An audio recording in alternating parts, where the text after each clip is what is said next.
ESPN has decided it wants to control your life and my life and the Big 12 and all of college football for the rest of time. This is not good. This is good and is Locked On Big 12. You are Locked On Big 12, your daily podcast on the Big 12 Conference, part of the Locked On Podcast Network, your team every day. Happy Friday, everybody. Welcome to Locked On Big 12. I'm Drake Toll from ESPN Central Texas. I've been radioed in that Robbie Triano has joined the show from, you'll remember him, Lost, Season 11, The Oprah Show, and Kelly Clarkson. Most recently, Kelly Clarkson. Robbie Triano has done it all, and he wants to thank everyone for making Locked On Big 12 their first listen every single day. Also, hi, I'm Robbie. His new YouTube channel is popping off. This guy's been a guest everywhere, and he's a guest with us today, talking about how ESPN is tightening its grip on the Big 12 and all of college football. Because, Robbie, remember how we're getting a 12-team expanded playoff? The big part of this was that Fox could get involved. And NBC, the monopoly of ESPN is done. And we just saw what ESPN can do. That is, defect Florida State, defect out of the college football playoff, and somebody else in to protect their interests. And guess what, Robbie? Those interests are about to get even more protected. ESPN wants the whole college football. Yeah, this is what happened when you don't have a commissioner or don't have any leadership in college sports. And ESPN was looking left and right, and they're like, we can be in charge? Like us? We're going to be in charge of how everyone makes decisions, where every bit of realignment goes. We can be in charge of the whole thing. And then we're going to have a committee decide what teams are going to be in this playoffs that are on our network. And we're also airing that playoff committee show. So, like, yeah, ESPN kind of runs all of college football, and there are other players, but they realize how important this is. So yeah, ESPN has the rights to like my third and second child. Yeah. Now here's the good part. Here's the fun thing. ESPN kind of likes the Big 12. They told the Big 12, look, we'll give you some money. And at this point in the juncture, it can be voted on with the College Football Playoff Committee to allow ESPN to sell the games. And they'll be like, yeah, we don't want this semifinal. If Peacock does, or if NBC does, or which I think is the same thing, or if some streaming network or Fox can come and buy out games from ESPN. But Robbie, what we have seen is what ESPN says goes. They are the kings. They are the commissioner of college football. They are the ones who run this whole thing. And now, if they have the exclusive rights to the college football playoff, which brings in 25 gajillion million listeners, viewers for every game, they can do whatever they want. Yeah, that's a little concerning as well, because you would think that they would want to, I don't know, enhance or maybe favor the schools that they have with their broadcast rights. It is almost as if that's been something they've done before. Yeah, unbelievable. Now that they own exclusive rights to the SEC and everyone sees the college football playoff as being now a fair way, it's going to include everybody. Everyone has a seat at the table, and they will with conference title games, or conference champions will have a chance to be in that. But also that could just easily go away one day. And obviously there's a separate committee that's not included with ESPN, but you know that ESPN is going to have a say in what those people think. And I really think that's why Florida State didn't play in this college football playoff, because ESPN, I think, really had a good say. Because if we want to be all fair, Florida State would have been in it. And I'm happy they weren't in it, because that game would have been really terrible based on what happened to Georgia. And also, I think the college football playoff kind of got the teams perfect, except maybe leaving out Georgia. But yeah, I really do think they're going to favor more SEC teams than they would, let's say, even Big Ten teams. They don't have any more Big Ten teams in there as well. And Big Ten teams are going to earn it, like Ohio State and Michigan and maybe Penn State are probably going to be in the playoff every single year. But yeah, it's a little dangerous to know that there is definitely some bias with ESPN, and it's hard to overlook and think that they're going to be fair at all. I found it awesome. The article that really broke this whole deal was from Heather Dinich and Pete Thamel. Have you heard of those two? Yeah. And reading the article 4 paragraphs down, where they say college football playoff, ESPN are in cahoots and could sign a deal, and ESPN could give $1.3 billion. Then it says ESPN declined to comment. I thought the same thing. You, Pete Thamel, are ESPN. You are commenting by writing the story. That is how we talk about monopolies in college football, or just in business in general. When ESPN.com is writing ESPN has declined to comment, that's like we are pressing we're shooting flare guns saying monopoly. Here's my thing. And you and I had this conversation off air, I think, maybe via text message. I think the Big 12 can get 3 teams in, conference champion, and then a couple of teams who are 1 or 2 losses will be right there. But now I start to think, will ESPN, because they can favor an SEC team that brings in more money. If they're going to get more eyeballs from an Ole Miss, who is a fringe team, that's who's going to get in now because they control this. Yeah, no, definitely. And it's a little concerning. And I do think about, like, you and I had this conversation about like how many Big 12 teams can get in it. Mm-hmm. And my take is, I think as of right now, if they can get 2 every year, that's great. Because in my mind, I only think they could only get 1. Just because if we want this, or if we talk about this league so much being a league of parity, that means some teams are going to take some L's. Yeah. And some teams are maybe going to take some bad L's, as if, like, let's say you lose to, I'm not saying BYU is a bad team, but if BYU played this year, like a 7-5 BYU, if you have that loss and that's your second loss, like, is the committee going to put a team like Kansas State that loses to, so that's where I'm concerned about the Big 12 getting teams into the playoff consistently every single year outside of their champion. And I hope that arises. I hope we see, this league has some major players every single year, but I'm not as confident right now. And if you were to say, like, what are the programs that can do that? I think Oklahoma State, I think Utah, I think Kansas State and TCU, but the others, like, there's going to be some fighting within the conference to get to that point. I wish I had your optimism, and I don't want to be this Big 12 hater, but I do think the programs in the Big 12 need to prove that they can be consistently great every single year. When I read this headline, and it's the reason I brought it up with you, is my first thought. You are the great mediator, it seems, of conferences across America. You have an objective opinion on majority of them, as growing up a Michigan State fan too. So you have ties across the country. I just love to punt.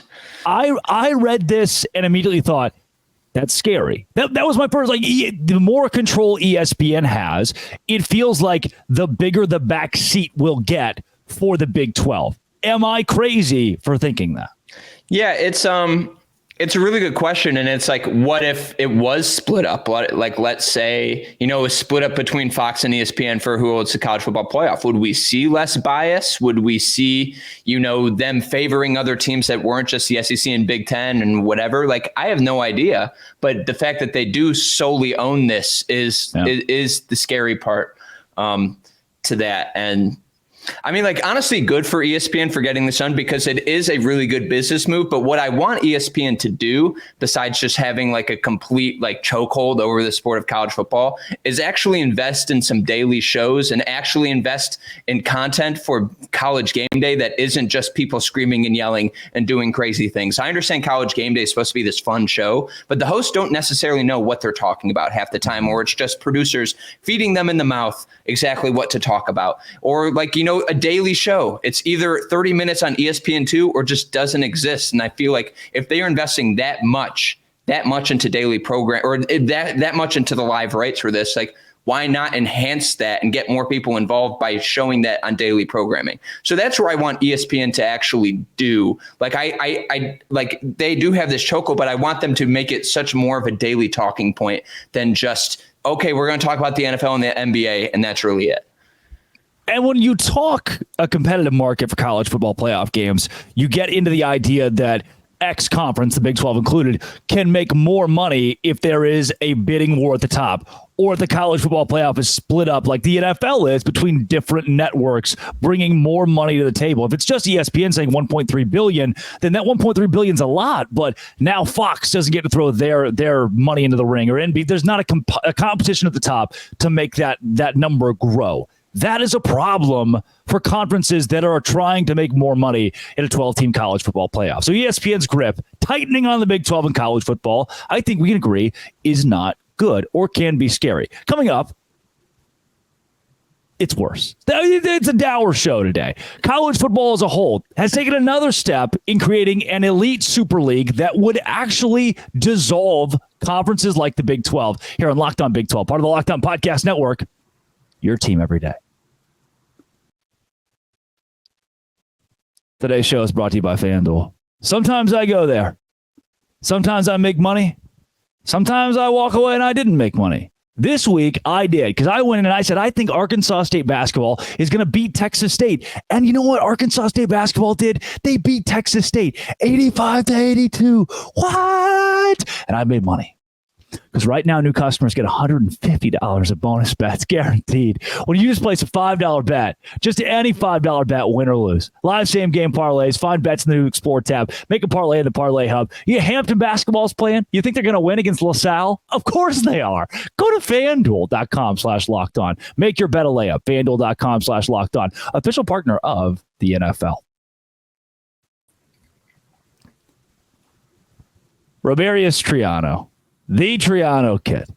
Creating an elite sector of college football is a go. We heard a month ago that college football and Charlie Baker, the president of the NCAA, wanted to relegate this thing to shrink it down to the elite programs who are going to compete with each other and pay their players $30,000 per player for half the athletes at their school. And it went from, oh, what a fun idea, thanks, Chuck, to, oh, now we're meeting to actually do this. And if we create an elite sect of college football that makes its own rules and plays against each other, that takes out multiple Big 12 teams and, in essence, cancels out the Big 12, the ACC, conferences in college football. We are getting toward what could be an inevitable death of not just the Big 12, but college football as we know it. Yeah, no, this was like reading this story. This is actually like incredibly concerning to the Big 12. And the last time that you and I were on, we discussed, is the Big 12 better without Oklahoma and Texas? And I argue no, because on the business side, like it's good to have those people at the table because you're going to get so much money from TV deals. And it's able for schools like this to have more to pay athletes. And this is where it is so this is where it's going to hurt, just because now under this thing that we are talking about, the schools will now be paying the players in the NIL money. And that's what is so concerning, because if you have a larger pool, you can do that to get more of the great players. And now like the SEC and the Big Ten are already getting those 5 stars. Now the gap is just going to be even wider. And if you do have a good player, yeah, the transfer portal is going to make it so those players are more willing to leave. And that's where I'm very concerned about not only the Big 12, but honestly, like you're talking about, college football as a whole, just because it just seems like the rich are just going to continue to get richer. And that's obviously terrible for the Big 12 moving forward. And that is very scary. And I don't know why the NCAA wants that to happen. What's insane about this to me is that the NCAA is almost members, at least, who are in these conversations, like President Moorhead of Georgia, are talking about Congress getting involved, about the U.S. government having a hand in this. This is from ABC News, who is a property of Disney, which is ESPN. They own everything. And it says Congress has the opportunity to do something right now to help stabilize the collegiate environment. Moorhead says there are many bills that have been introduced or about to be introduced, and we're really at a critical juncture for Congress to do some things. And if having this conversation about a new model helps us get to the finish line, that's important. This isn't just we'll tweak some things. This is, let's take the teams that people watch, the teams that America cares about, which is a handful of them, and have Congress effectively come in with some antitrust laws, force those teams to pay the players. And if your school can't afford to pay your players $30,000 or more, plus whatever NIL stuff's added on, you don't get to compete for national championships. Yeah, and that's just going to be the death of everything we know and love about college football. And obviously, like college football is a sport where the best teams are usually playing for a national title, no matter if they're before NIL and transfer portal and everything. Usually the major brands were competing for national championships. But now you just take away the mystique or the idea that your team even has a chance at all. Like, people are expanding the playoffs like, oh, this gives a chance for everyone to compete. No, it doesn't.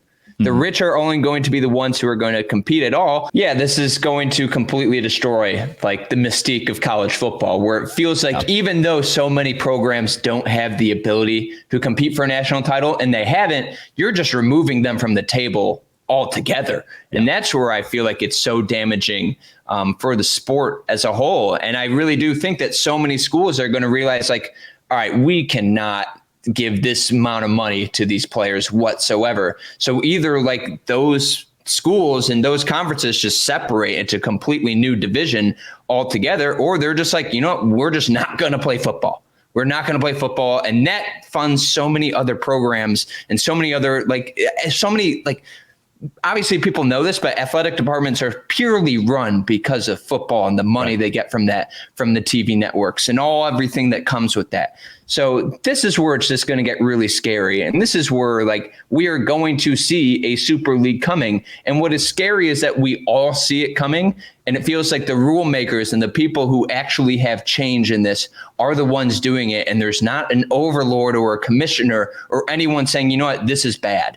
And that's where this is just making the rich so much more rich. And it also may even destroy the Big 12 if this actually happens, because like, Can a school like Iowa State, who has a lot of money and has an amazing athletic director and has the means to compete now, but if they have to pay players, like, are they going to be willing to do that?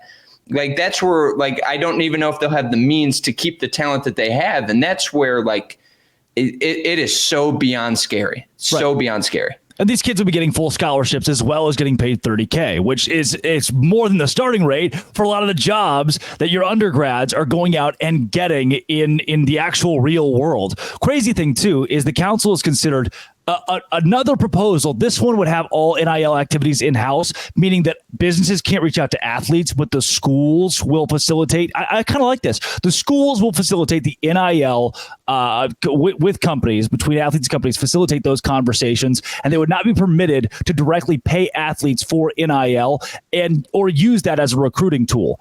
But that is the inverse of what the president of the NCAA, like, it seems like the good idea, all right, now the kids can't talk to big businesses. The schools are going to mediate here and try to make this fair and not use it as a recruiting tactic. That seems kind of cool. And the NCAA president says, wait a second, what if we do the opposite and just give the kids as much money as possible? Well, the school gives them money, the NIL gives them money, free reign. I think, and I'm not a traditionalist at heart. I like college football the way that it was. I don't mind players getting paid. This is not that. This is pro football. No, 100%. And it's, because I think for our entire lives, like, I was in a speech class in college and we like had to debate, like, should players be getting paid? And I remember that was a talking point literally for like so much time. And I think we all agree, like, the players should be paid. Like, they are funding so much of what this school does and every school does. And they give the players should be getting paid. But now it just feels like it is like, these schools are dangling it, or these programs or big boosters, or a lot of people who just wants to see their school do well are dangling money like it's some like, hey, you got to get it. You got to be quicker than that. Like, they're dangling it in front of like 18 to 20-year-olds who are very impressionable and will do things like, oh, I can have money and have all these cool things. And then you have so many parents who have been like struggling their whole life now pushing their kid to do things to help them. And that's where this is like I love NIL and I love what it can do. And it's great when it's at its purest form. But now it just seems like an absolute bidding war. And like, I understand that's free agency, but there is a draft in professional sports to do that. I'm not saying do a professional sports and college sports, because that's like the least American thing you can do when it comes to like just picking a college that you go to. But it just seems like this is not how the system was run. And this is not what we intended when we said the players should be getting paid. Like, there should be guardrails, and they're saying, let's just make no guardrails. Let's just do it in an open field. And that's where I don't know, like, everyone says we need to have change and lawmakers. And it's like, okay, but let's actually do smart things with our change and what we do with the laws. I would argue too that the transfer portal has helped even the playing field in college football, because XYZ player who was good at XYZ school can move down or move across, move lateral, and build up. We've seen a lot of programs just spark these runs, go from 2 wins to 8 wins or 4 wins to 10 wins because of what the transfer portal gives you. Now, NIL takes that parity over all of college football and says, just kidding. Only the rich people will get to play here. And that's not good. There are so many things in today's show that I don't feel like are being talked about at the national. You turn on ESPN, they're not going to talk about this stuff because they're the ones that are running this show. Oregon State and Washington State. Remember how we were going to do the 5+7 college football playoff format? Well, we're not yet. Some wild stuff's going on in the inner workings of the CFP. Let's talk about that on Locked On Big 12, part of the Locked On Podcast Network. Your team every day. Today's show is brought to you by Game Time. Game Time. What time is it?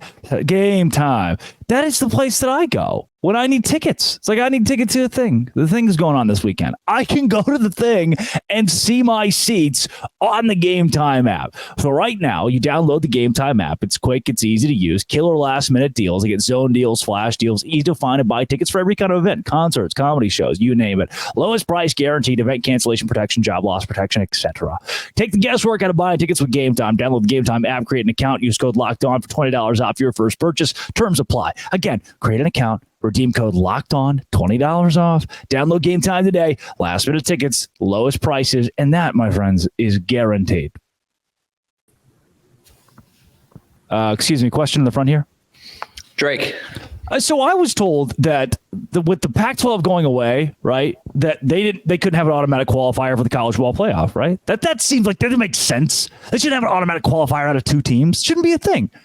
But then when we met during the national championship to change that, move it around a little bit, do a 5+7. It didn't happen. And Kirk Schultz, who can veto this whole thing, the Washington State president, probably isn't very happy with the idea that his team, who is in the Pac-12 for the next 2 years per the NCAA's grace period, won't get an automatic qualifying bid. Robbie, what I'm saying is we've delayed this process of 5+7 long enough. What if there's a way that Oregon State and Washington State can backdoor the Pac-12 back to life? That's interesting. I need you to explain how they can do that, though. Does it mean just absorb the Mountain West? Does that mean they just sneak in, find a way that they can have that loophole that even though they are like a 5-7 team, they can still sneak in the playoff because they technically are a power conference? What are you saying? Here's what's weird. There are multiple ways to skin a CAT. You know what I'm saying? I don't know how good lawyers are locked on. So I don't know what you just said.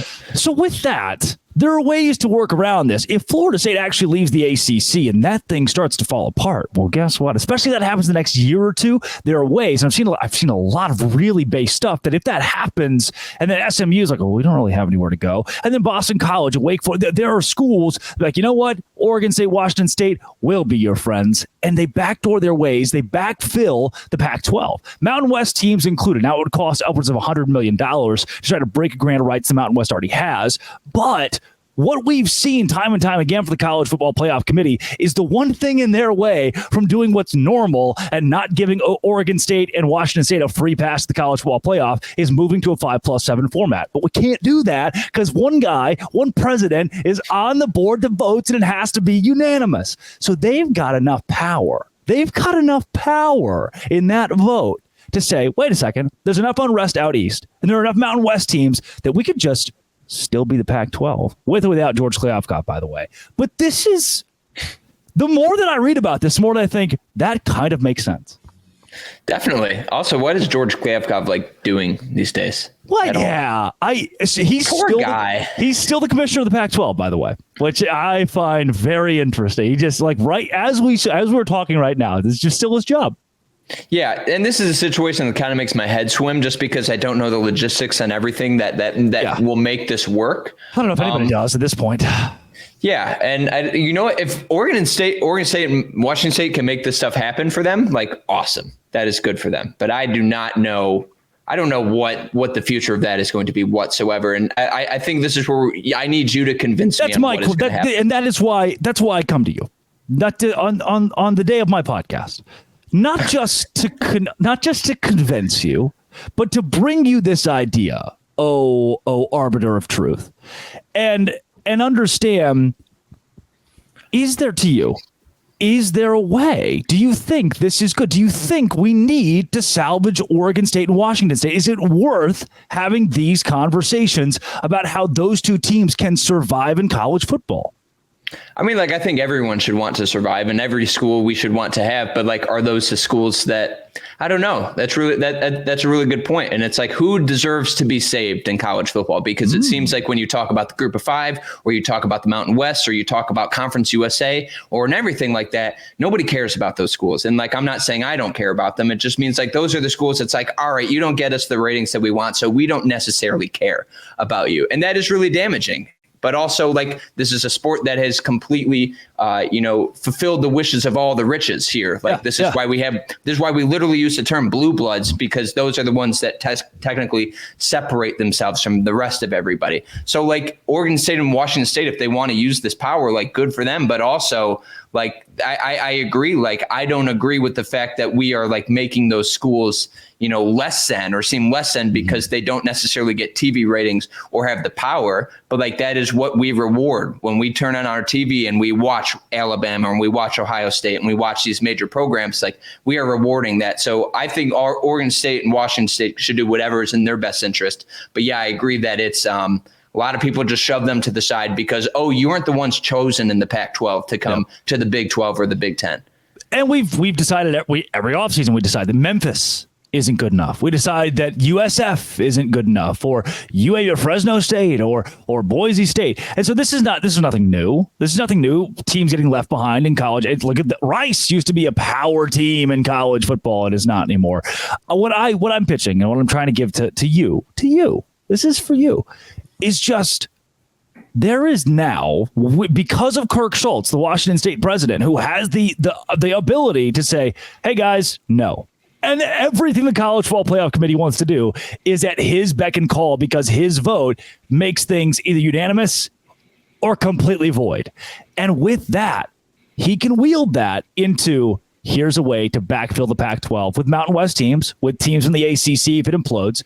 There's now a path that's become clearer, in my opinion, that is less of Washington State, Oregon State to the Big 12 and a massive ACC merger, which I've heard people bring up, and instead more of, backfill Pac-12 alive.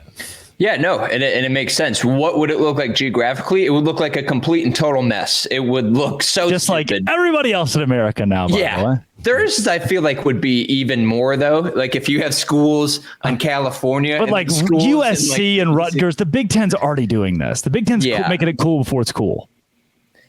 Yeah, it's this is the only part about college football I genuinely I love college football and everything about it. And I think we all love college football and how stupid it is, in so many things. If they can salvage that for the Pac-12 and keep that thing alive, I think it makes so much sense because, you have that Pac-12 branding whatsoever. But I think in terms of what the sport is now, it makes no sense. Think about it. Even Oklahoma and Texas are considered Southeast. The Southeastern Conference, they're not Southeast. Correct. If you just look at a map, it's not there. You look at the ACC, the Atlantic Coastal Conference, SMU. None of this stuff makes sense whatsoever. And I feel like we're in this really strange transitional period. But if they can save the Big 12, or not the Big 12, the Pac-12, good for them. Hi, I'm Robbie. Is the podcast you host? Tell me more. Yeah, so it's a show where I talk about all things college football. This is some breaking news, but the next episode, I'm going to discuss how Mike Gundy is maybe the most underrated college football coach of all time. So I love what I'm doing with this series right now, and thank you for giving me this platform to discuss it. This is where I talk about things in college football and college sports I really love, and then break it down in a way that is funny and humorous, and also try to be the John Oliver of YouTube, and not of YouTube, but of college sports. So I appreciate you having me on and letting me talk about that, even though I probably rambled a whole lot on a bunch of nothing that last segment. If you go, I felt as though that last segment was my opportunity to try to piece together this beautiful puzzle that is Washington State and Oregon State. And I think I made sense. And for that, I thank you, Robbie. I don't know what you did, but it made me feel good. No, I the fact is, you and I have had arguments about Oregon State and Washington State and if they're going to the Big 12 or Pac-12 or not. But I do think you kind of solved it right there. And I think, they should put me in charge. They should make me the commissioner of the college football. That would be big. You know what? I feel good, and I feel good. You can feel good because of Robbie, too. He'll make you feel good. And hi, I'm Robbie, the podcast on YouTube. You subscribe, and you will be happy. I'm just going to put it that way. I subscribed, and I've been happy ever since. Dude, there's a lot of promises I have to give now. Come back Monday. We'll be here on the Locked On Big 12 thing that we do. This has been and always will be Locked On. Thanks for making it your first listen every single day. Make your second listen Locked On Robbie or whatever it is. Dose Grande. Locked On Robbie.